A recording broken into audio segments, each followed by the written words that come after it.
Welcome back. It's time for the roundtable, and the gloves are coming off this week. We're debating net neutrality, climate change, and why a woman was fired from the top at the New York Times. Join us to take on the hot business topics this week, Peter Marisi, professor of economics at the University of Maryland's Smith School of Business, and Jonathan Aberman, chairman and managing director of Amplifier Ventures. Welcome to you both. Let's take on this issue of women getting fired at the top, not just Jill Abramson at the New York Times.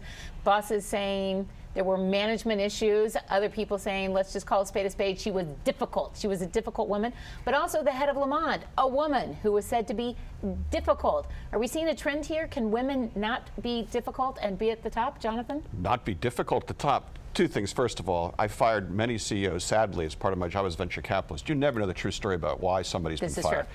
Second thing is, I do think that women in the workforce, leaders in the workforce as women, have a very difficult challenge, which is how do you appear authoritative? How are you authoritative without falling into gender stereotypes? It's difficult. But the fact is, we don't really know what happened in the New York Times. Well, we do know some because it's reporters out there telling it. And so they were being pretty candid, Peter, about what was going on in the newsroom. And a couple of things. Jill Abramson herself has admitted that she had to do work on her management style, that she was seen as being sometimes abrasive. It was reported that she brought in another person to co-manage with her second in command, Dean Paquet, who now has replaced her, without him knowing anything about it. Are too many women blaming the woman card when she was simply a bad manager? Well, I think you just answered the question. She was having difficulties with management. She was in an institution that is very pro-women. One only has to read the business pages of the New York Times to see that. So that if she couldn't succeed there, it's doubtful she could succeed anywhere. And by her own words, she was having these difficulties.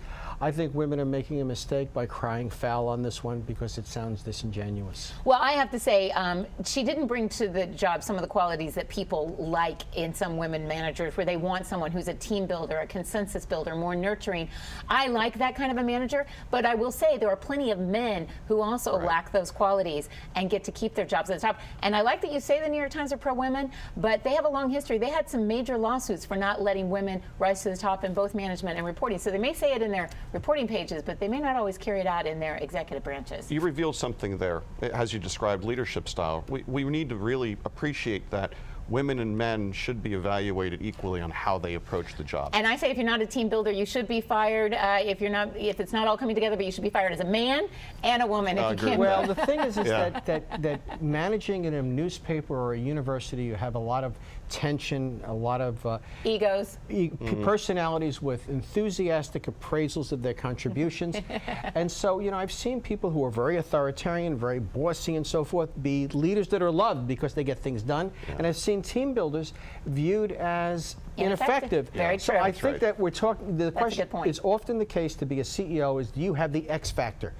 Jill does not. Have to match the organization. And a study that came out recently that showed that more women CEOs are forced out, but oftentimes it's because the more people brought from the outside are forced out, and there aren't enough women in the lower executive ranks to rise up to the position of CEO. That's where they could do some work. Okay, let's switch topics because net neutrality is a big issue this week. Jonathan, I want to start with you. Basically, the FCC ruled in a vote 3-2 to reopen the discussion of whether or not all users of the internet get to travel at equal speeds, or whether some providers can pay more to travel faster. This is a 20-year cycle. This is a 20-year thing. Congress decided a long time ago to regulate cable and wireless differently from wired, and this is the outcome of that. The fact is, the internet for many people has become a utility. It's almost as important to them as water and oxygen.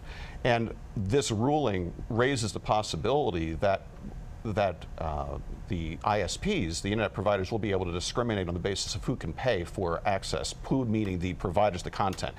As somebody who invests in internet startups, I find it troubling, because ultimately it will mean companies like Netflix or Facebook or Google may be able to buy their way to the front of the queue, making it harder for little startups to get traffic. Peter, in the courtroom, I don't want justice to prevail for whoever can afford the best lawyer only. On the other hand, I'm okay with the fact that if I want a fast bicycle, I may have to pay more to get the fastest. I'm okay with the fact that if I want to get on the hot lane, I may have to pay more to go faster. That seems like how economics works. Yes, but Comcast and other cable companies have a history of pushing consumers as hard as they can on price, because they have been unregulated, even though it is a public utility.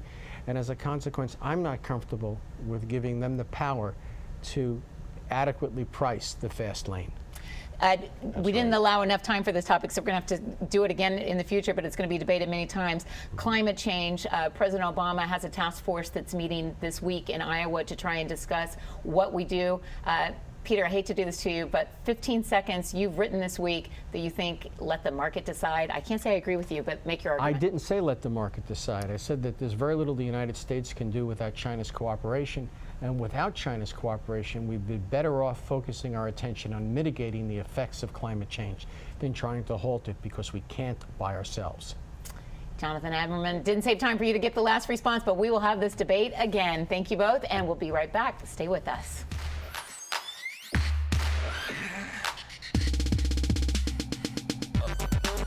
We're going to skip the goodbye. You can find us yourself on social media. Just Google us, because instead I want to give the last minute back on this issue of climate change, because Peter Morisi, during the break, you made an interesting point about jobs in the environment. Absolutely. When we send a job to China because of tougher environmental regulations in the United States, we actually make global warming worse, because they make the products we send dirtier, and people move in from the countryside, use more air conditioning and gasoline.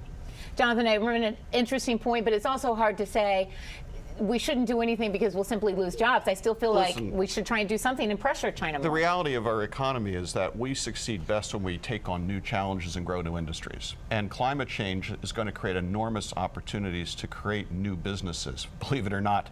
And the government has a role to play from the standpoint of R&D, regulatory mandates in certain areas. I drive a hybrid car now. That's a phenomenal thing to drive. I think that there's a lot of opportunity for wealth creation out of this if we approach it properly.